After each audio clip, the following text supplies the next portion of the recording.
Hey there, welcome to another episode of PhysicianEstate podcast. This is your host, Dr. Harsha Mule. I am the owner and operator of PhysicianEstate platform, podcasting to you today from Miami, Florida. PhysicianEstate is a physician-owned real estate platform directed towards doctors in USA. We provide free real estate resources and investment opportunities to physicians. We facilitate physicians to make wealth and keep wealth. You are currently listening to podcast number 19 of PhysicianEstate. In this episode, we will be discussing about the patient injury severity scale. Now, whenever patients get injured in the hospital setting or patient's injury is discussed in a medical malpractice lawsuit, it is mostly based out of this particular scale that we discuss in this article. The National Association of Insurance Commissioners have an injury severity scale, and that is primarily divided into low severity, medium severity injury, and high severity injury. Let's first talk about what's included in the low severity scale. 1. Emotional injury only. This is a low severity. 2. Temporary and insignificant.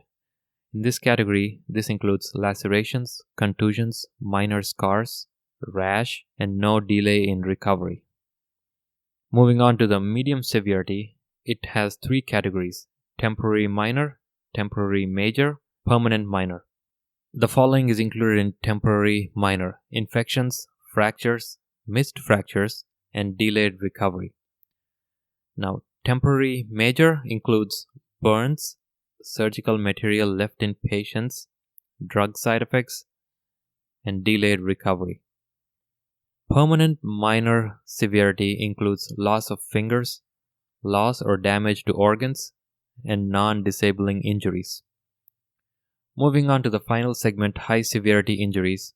It's primarily categorized into 4 types: permanent significant, permanent major, permanent grave, and death.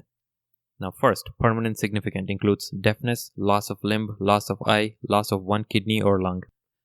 Number 2, permanent major includes paraplegia, blindness, loss of 2 limbs, or brain damage. Number 3, permanent grave includes quadriplegia, severe brain damage, lifelong care, or fatal prognosis. And number 4 includes death. Overall, on comparison of severity of the claims against hospitalist versus all physicians, based on the previous discussion, hospitalist care-related claims resulted in more number of high-severity claims as compared to high-severity claims from all the other physicians. I believe this is directly associated with the number of high-acuity level patients that hospitalists take care of. That was supposed to be a quick summary to capture the severity scale for patients that are injured in a healthcare setting. That should bring us to the end of this podcast. Thank you for listening to another episode of PhysicianEstate podcast. To receive more information on real estate resources for physicians or to get updates on real estate investment opportunities with PhysicianEstate, please subscribe to our newsletter at PhysicianEstate.com. On the same website, you will be able to access 2 free new eBooks, ABCs of Real Estate Syndication for Physicians and How to Avoid Medical Malpractice Lawsuits. Signing off for now, this is your host, Dr. Harsha Mule. Until next time, make wealth and keep wealth. Disclaimer: I am not a legal advisor or investment advisor.